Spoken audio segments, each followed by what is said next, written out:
The black ships came out of nowhere. One moment the sky was clear and blue. The next moment, 12 massive warships hung above Earth like dark clouds made of metal and death. Each ship was bigger than a mountain. Each ship carried enough weapons to burn an entire country to ash.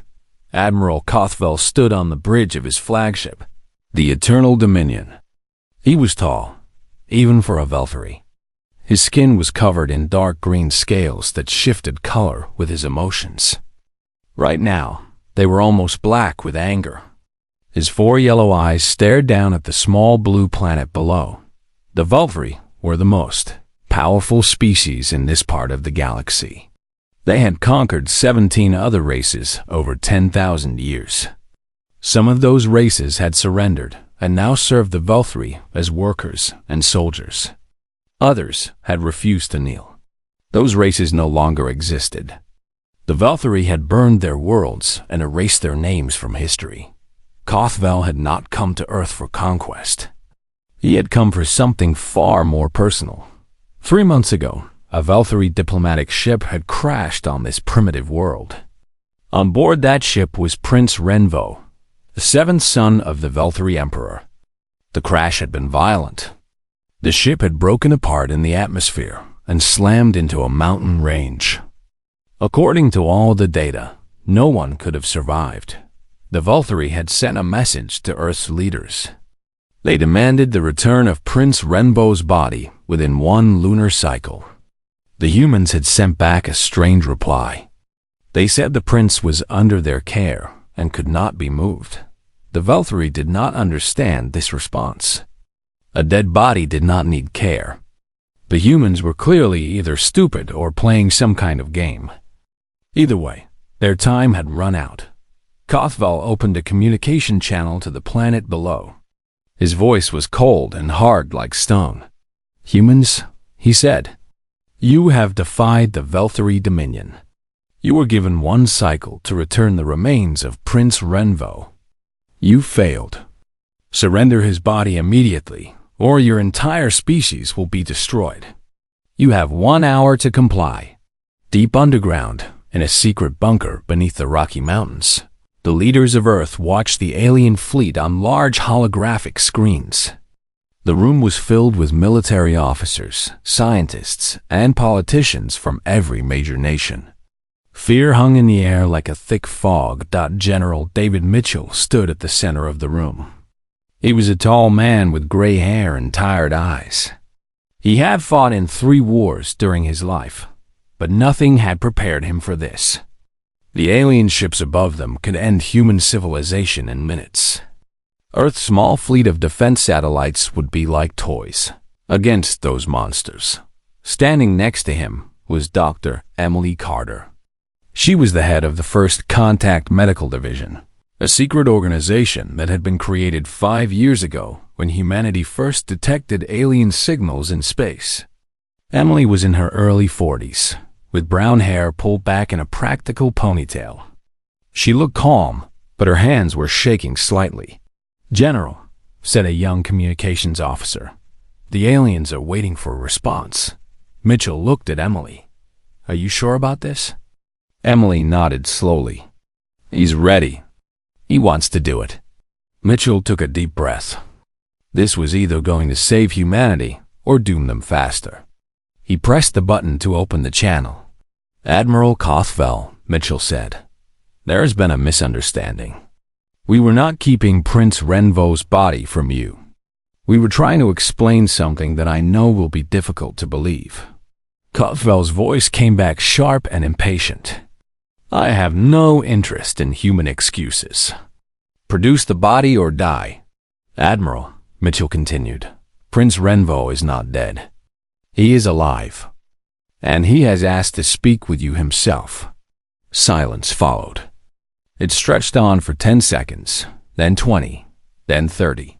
On the bridge of the Eternal Dominion, Kothvel's scales had turned a color that none of his officers had ever seen before. It was the color of shock and confusion mixed together. "Impossible," Kothvel finally said. The crash data was clear. His injuries were too severe. No Veltari could survive such trauma. And even if he had somehow lived for a short time, your primitive species does not have the medical technology to save him. This is a trick. A new voice came through the communication channel. It was young and clearly Veltari, but there was something different about it. The voice was softer than any Veltari officer had ever heard from one of their own kind. "Admiral Kothvel," the voice said. "It is me, Renvo. I am alive." The bridge of the Eternal Dominion erupted into chaos. Officers shouted and abandoned their posts. Some fell to their knees. The prince had been officially declared dead by the highest medical authorities in the Dominion. Prayers had been said. His name had been added to the Wall of the Fallen. This was impossible. "Show me," Kothvel demanded. His voice was barely a whisper now. The holographic display on the bridge flickered and changed. Suddenly, every Veltari on every ship in the fleet could see him. Prince Renvo stood in a white room filled with strange human medical equipment. He was thin, and there were scars on his scales that had not been there before. But he was standing. He was breathing. He was alive. Next to him stood a human woman in medical clothes. Her hand rested on the prince's shoulder in a gesture that would be considered deeply inappropriate in Veltari culture. Physical touch was reserved only for family and mates. Yet the prince did not pull away. Behind them, a small human child with yellow hair was waving at the camera and smiling. "The humans saved me, Admiral," Renvo said. "I was dying in the wreckage. They found me, and they refused to let me go. Their doctors worked for 47 hours without sleep. When they discovered that human blood could work in Veltari bodies, they took blood from their own arms to give to me. They rebuilt my broken spine with metal and artificial tissue. They did things that our own doctors said were impossible." Kothvel could not speak. His mind was trying to process what he was seeing and hearing, but nothing made sense. The small human child tugged on the medical woman's coat. "Mama," the child said, "is the scary alien man Rennie's daddy?" The woman smiled down at her. "Yes, sweetheart. That's his father's admiral." The child looked directly at the camera. Her eyes were bright blue and completely unafraid of the alien warlord who could destroy her world. "Don't be sad. Rennie's daddy's friend. We took really good care of him. He taught me how to play alien chess. He's really bad at it, though." And then something happened that made every Veltari watching freeze in disbelief. Prince Renvo, seventh son of the Emperor, laughed. It was a warm, genuine sound of happiness. No Veltari had made such a sound in the presence of another species in over 10,000 years. Kothvel slowly lowered himself into his command chair. His claws had left deep marks in the armrests without him even noticing. "What are these humans?" he whispered to himself. He did not yet know the answer, but he was about to find out. Admiral Kothvel spent the next 3 hours demanding answers that nobody could give him. He called the best doctors in the Veltari fleet to the bridge and showed them the images of Prince Renvo. Every single one of them said the same thing. It was impossible. The crash data showed injuries that no Veltari could survive. The prince's spine had been shattered in 4 places. His internal organs had been crushed. He had lost more blood than any body could lose and still function. Yet there he was, standing and talking and laughing with humans. "The humans must have technology we do not know about," suggested one of the doctors. "Perhaps they are more advanced than our scans indicated." Kothvel shook his head. "Our scans are perfect. These humans still use chemical rockets for space travel. They discovered electricity only 200 years ago. Their medical technology is at least 500 years behind our own. Then how?"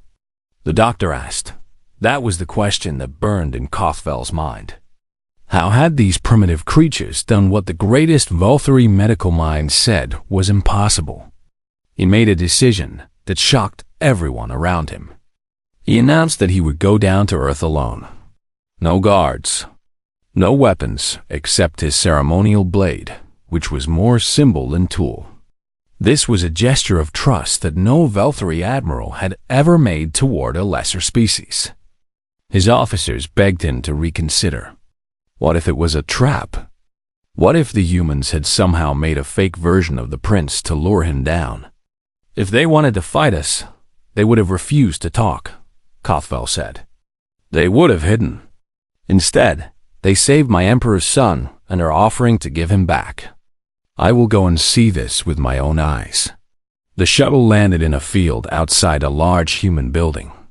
Kothvel stepped out into Earth's air for the first time. It was strange. The gravity was lighter than his homeworld.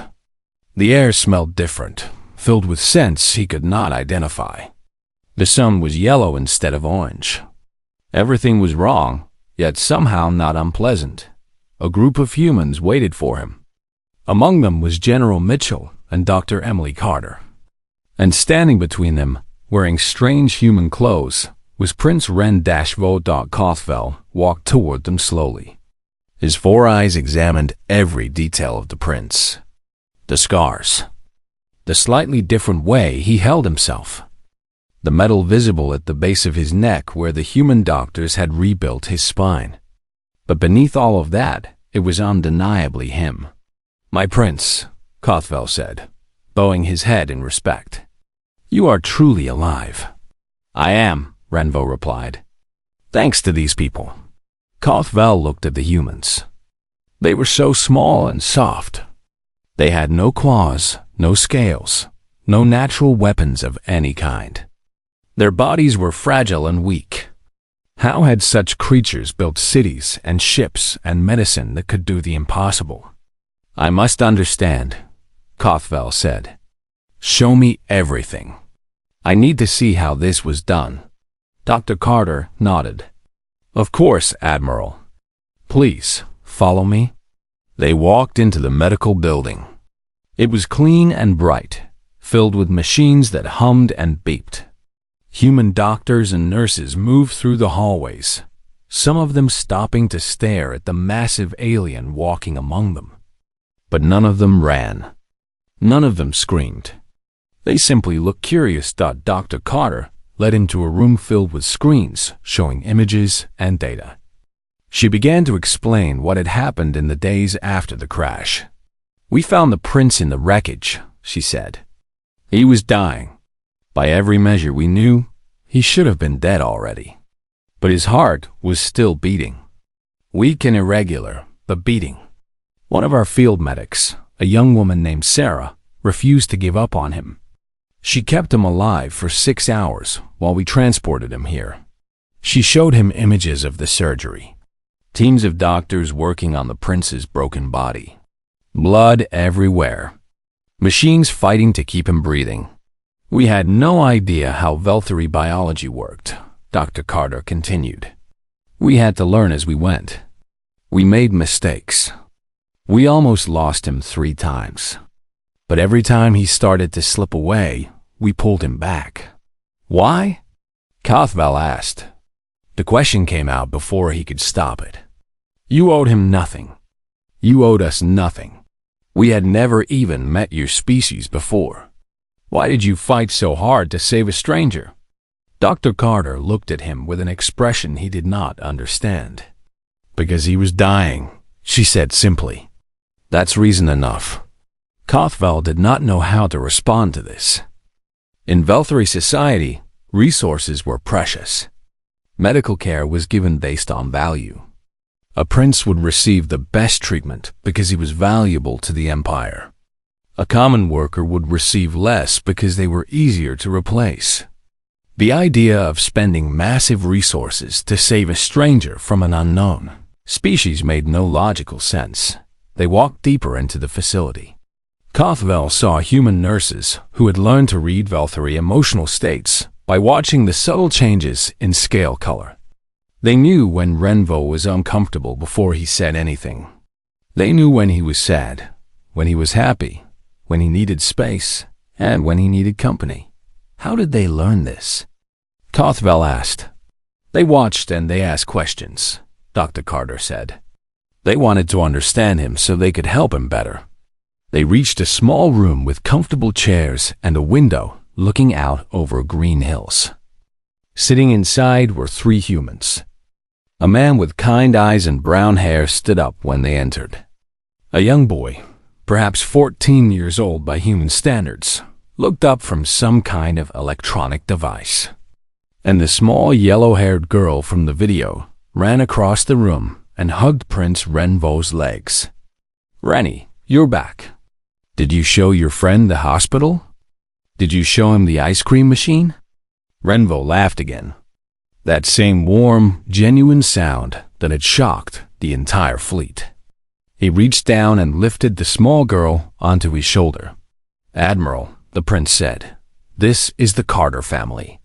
Emily, you have met. This is her husband, Michael, who teaches young humans at a school. Their son Thomas has been teaching me about human culture and games. And this small creature is Grace. She has decided that I am her brother." Kothvel stared at the scene before him. A prince of the Velthri Empire was holding a human child on his shoulder. He was smiling. He looked happy in a way that Kothvel had never seen in any member of the royal family. Michael Carter stepped forward and offered his hand. Kothvel had been briefed that this was a human greeting. He took the hand carefully, aware of how easily he could crush the fragile human bones. "Welcome to Earth, Admiral," Michael said. "I know this is all pretty strange, but we're glad you came to see your boy for yourself. He's been worried about you." "Your boy." The words hit Kothvel strangely. Renvo was not his son. He was the Emperor's son. But the way Michael said it with such casual warmth made something shift inside the Admiral's chest. "You took him into your home," Kothvel said. "You treated him as family." "He was alone and scared," Emily said. "He had just survived something terrible and he was far from home. What else were we supposed to do?" Kothvel had no answer. In 10,000 years of Velthri history, no one had ever asked that question. The strong survived. The weak did not. That was the natural order. But these humans had looked at that natural order and said no. Grace tugged on Renvo's ear. "Can we show the big green man the garden? I want to show him my flowers." "Perhaps later, little one," Renvo said gently. "The Admiral has many questions first." Kothvel watched this interaction with growing confusion and something else. Something he had not felt in many years. He thought it might be wonder. "Yes," he said slowly. "I have many questions indeed." Kothvel stayed on Earth for 7 days. Each day brought new surprises that challenged everything he thought he knew about the universe and the creatures that lived in it. On the 2nd day, he visited a place called a children's hospital. It was a building dedicated entirely to healing sick and injured young humans. Some of these children had diseases that could not be cured. Some of them were dying slowly. Yet the humans poured enormous resources into making their final days comfortable and happy. Doctors and nurses worked around the clock. Volunteers came to play games and tell stories. Parents stayed by their children's beds for weeks at a time, refusing to leave. "This makes no sense," Kothvel said to Dr. Carter as they walked through the colorful hallways. "These children will not grow up to contribute to your society. From a logical standpoint, these resources could be better used elsewhere." Dr. Carter stopped walking. She turned to face him, and for the first time, Kothvel saw something hard in her eyes. "Admiral," she said quietly, "those children are not resources. They are people. They have dreams and fears and favorite colors and people who love them. The value of a life is not measured by what it can produce." "Then how do you measure it?" "We don't," she said. "We simply believe that every life has value. Period. End of discussion." Kothvel thought about this for a long time. On the 3rd day, he was taken to see what the humans called a memorial. It was a wall covered in names of soldiers who had died in a human war many decades ago. Thousands of names carved in black stone. Humans walked slowly past it, some of them crying, some of them touching the names with gentle fingers. These were warriors who fell in battle, General Mitchell explained. We built this so we would never forget them. Do you build such memorials for all your fallen warriors? Kothvel asked. We try to. Every nation has its own way of remembering. Some build walls like this. Some build statues. Some plant gardens. The method changes, but the purpose is the same. We don't want anyone to be forgotten. The Velthri did not do this. When a Velthri soldier fell, their name was recorded in a database and their genetic material was collected for possible future use. There was no ceremony. There was no grieving. Grief was inefficient. Death was simply a part of conquest. But watching an old human woman trace her fingers across a name on the wall and whisper, I still miss you, son, Kothvel felt something crack inside his chest. It was like ice breaking after a long winter. On the fourth day, he had dinner with the Carter family. Eating together was a strange human custom that made Velthri uncomfortable. In Velthri culture, eating was a private activity. Showing your teeth while chewing was considered aggressive. But the Carters insisted, and Renvo seemed eager for Kothvel to experience it. The meal was chaotic and loud. Grace spilled her drink twice. Thomas argued with his mother about something called homework. Michael told jokes that made everyone laugh, even though Kothvel did not understand most of them.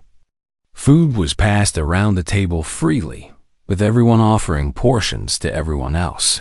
This is how you eat every night? Kothvel asked. Most nights, Emily said. It's how we stay connected as a family.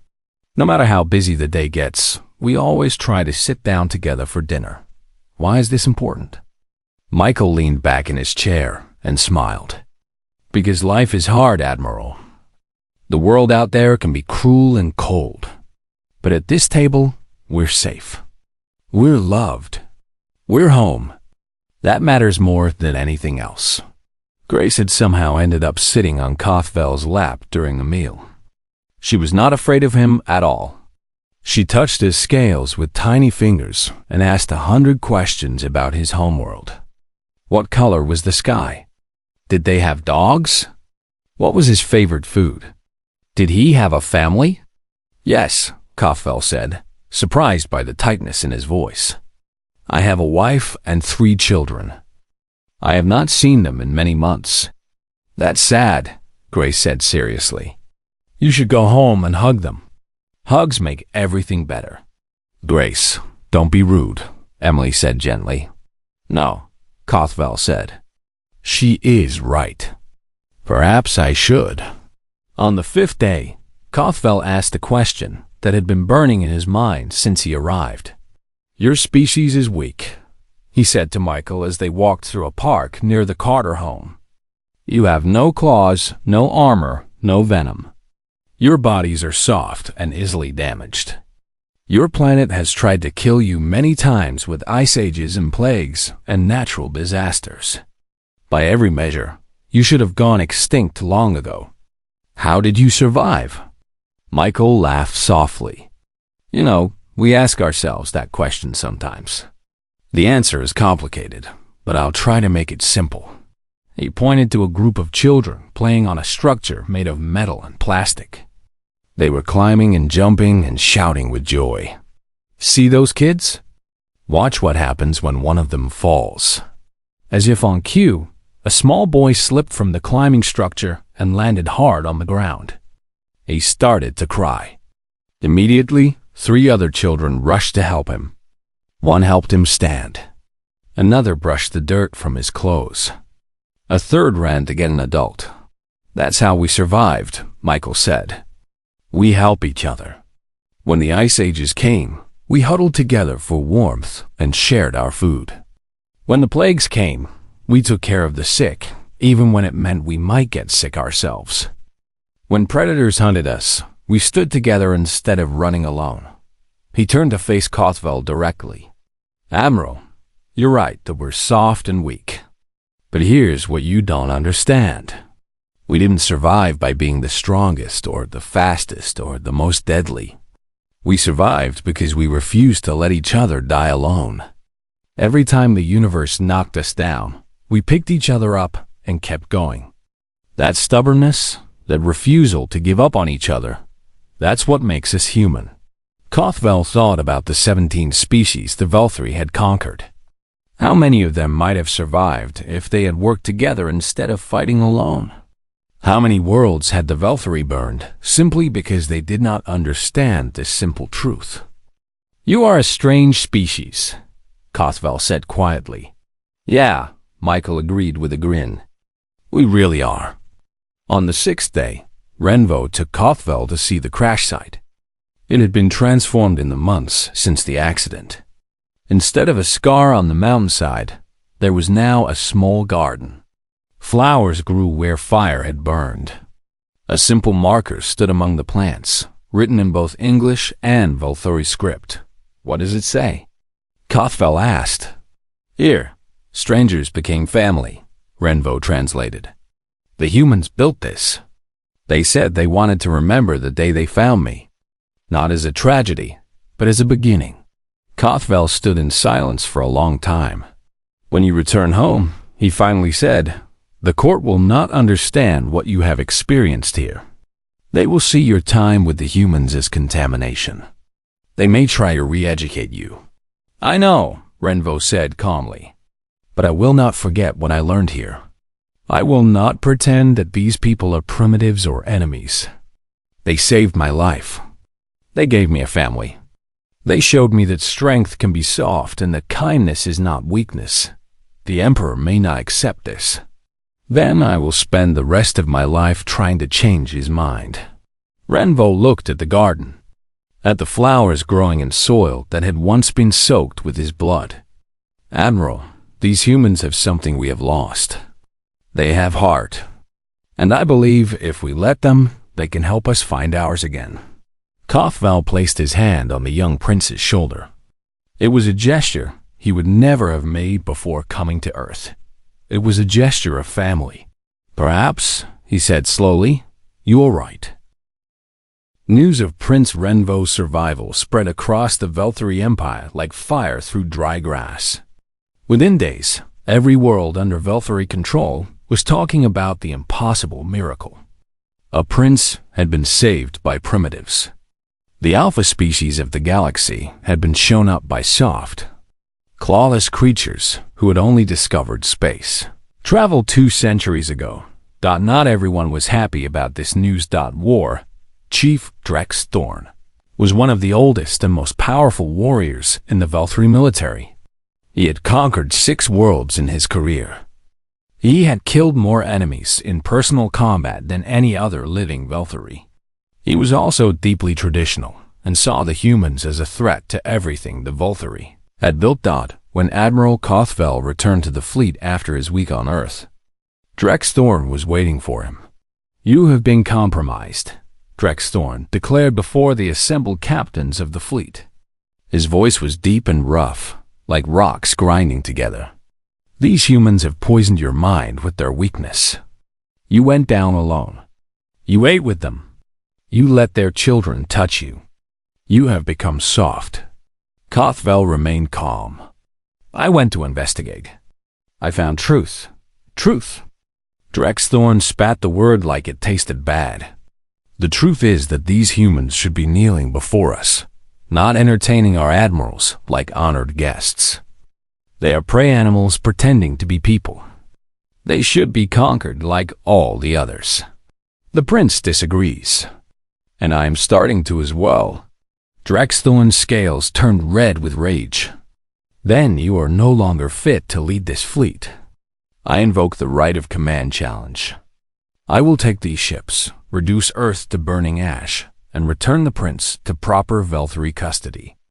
The humans will learn their place, and the Empire will be reminded of its strength.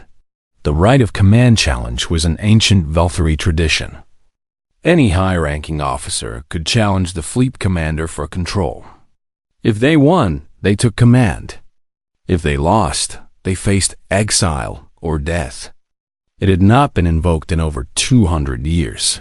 Before Kothvel could respond, a new voice spoke up. I challenge you instead. Everyone turned to look at Prince Renvo. He had returned to the fleet with Kothvel and was standing at the back of the room. He stepped forward now, his movement slow but steady despite the scars and metal in his spine. Under the ancient laws of our people, Renvo said clearly, a prince of the blood may invoke the right of challenge to settle any dispute of honor.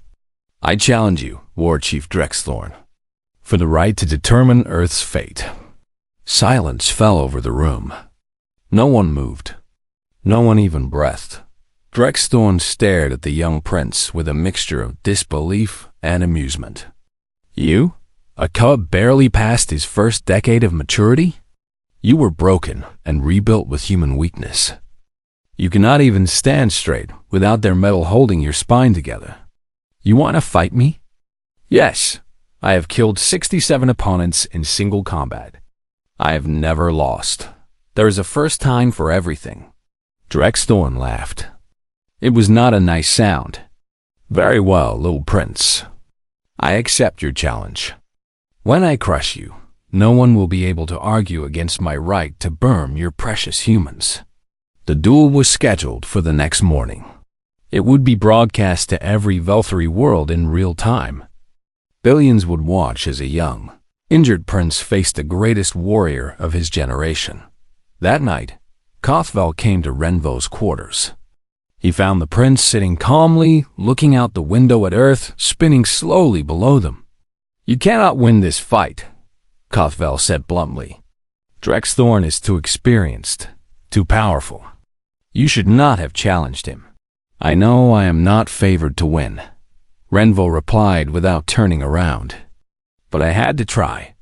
I could not stand there and let him threaten the people who saved my life. They would not blame you for staying silent. No, they would not. That is what makes them special. Renvo finally turned to face the Admiral. The Carters would never expect me to die for them. They would be horrified to know that I am risking my life to protect them. They would beg me not to fight. But that is exactly why I must. Kothvel sat down heavily. I do not understand. Before I crashed on Earth, I did not understand either. I was raised to believe that strength meant dominance. That power meant control. That caring for others made you weak. Renvo touched the metal at the base of his neck. But the humans showed me a different kind of strength. They saved me not because I was valuable or powerful or useful. They saved me because I needed help. And they gave me that help freely, without asking for anything in return. He stood up and walked to the window again, looking down at the blue and green planet below. Michael Carter once told me that true strength is not about how hard you can hit. It is about how much you can love, how much you can sacrifice, how hard you can fight for something greater than yourself. Tomorrow, I will fight for something greater than myself. Whatever happens, I will make the humans proud. The next morning, the duel took place in the great arena of the flagship. Every screen on every Velthury world showed the same image, a massive, scarred war chief facing a young prince who was half his size. The rules of Velthury dueling were simple. No armor, no ranged weapons. Only blades and claws and strength.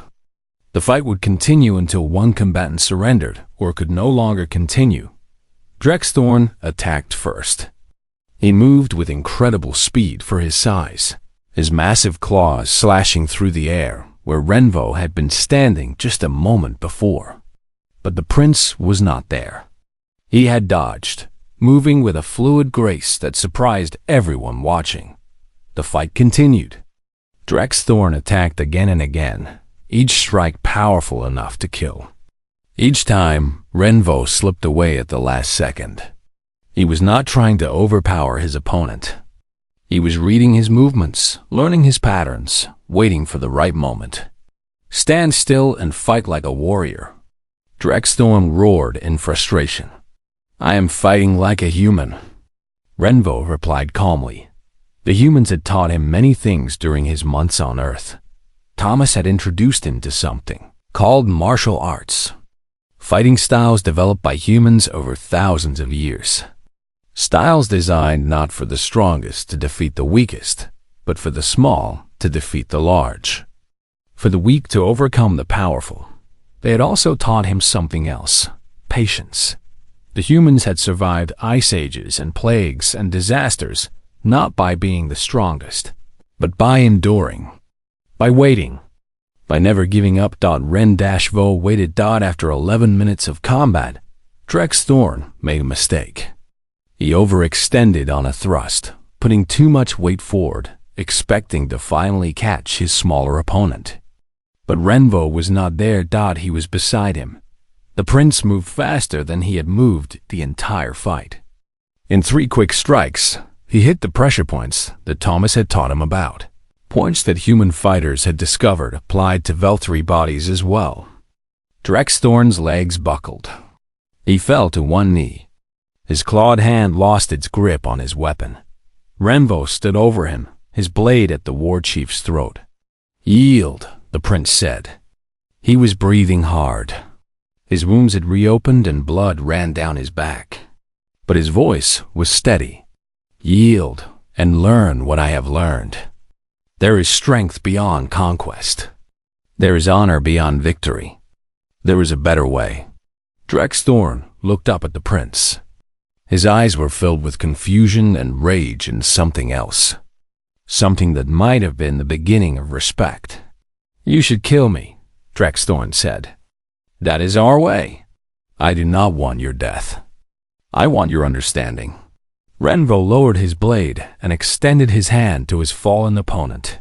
The entire Veltri Empire watched in shock as the young prince, barely able to stand from his own injuries, offered to help the warrior who had tried to destroy everything he cared about. After a long moment, Drex Thorn took his hand. "I yield," he said quietly, "and I will try to learn." Renvo pulled him to his feet. "That is all I ask."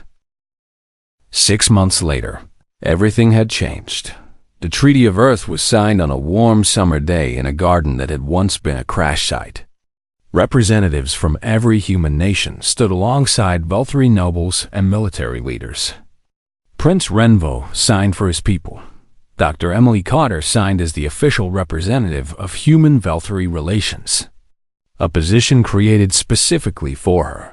The treaty did not make humans subjects of the Veltri. It did not make the Veltri servants of humanity. Instead, it created something that had never existed before in the history of the Veltri Empire: a partnership between equals. Some Veltri were angry about this. They had spent 10,000 years being the dominant species in their region of space. The idea of treating small, soft, clawless humans as equals was difficult to accept. But Prince Renvo's victory over Drex Thorn had proven something important. Strength came in many forms. The humans had strength that could not be measured in weapons or warships. The benefits of the partnership appeared quickly. Veltri medical science had focused for centuries on keeping their strongest warriors alive. Human medical science had focused on keeping everyone alive, regardless of strength or status. When the two approaches merged, the results were remarkable. Diseases that had killed millions of Veltri were suddenly curable.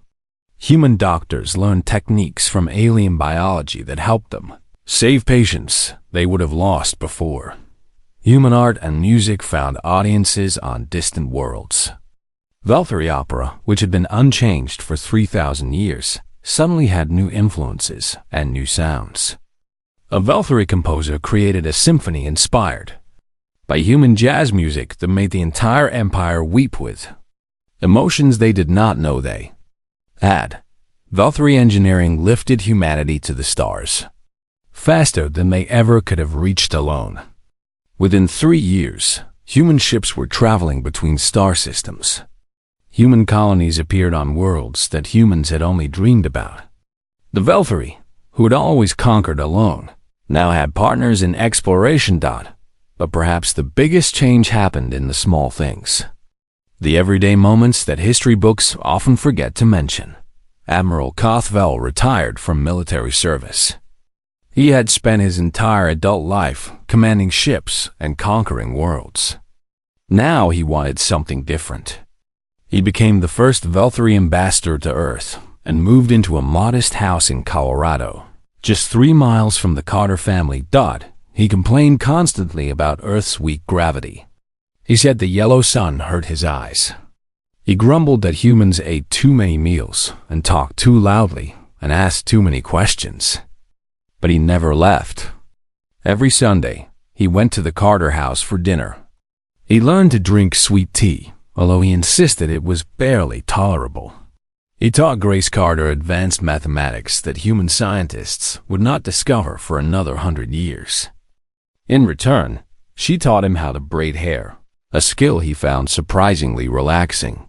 Draxthorn, the war chief who had wanted to burn Earth to ash, became something unexpected, a student. He asked to stay on Earth and learn more about these strange creatures who had somehow changed everything. He was assigned to work with the human military, training their soldiers and learning from them in return.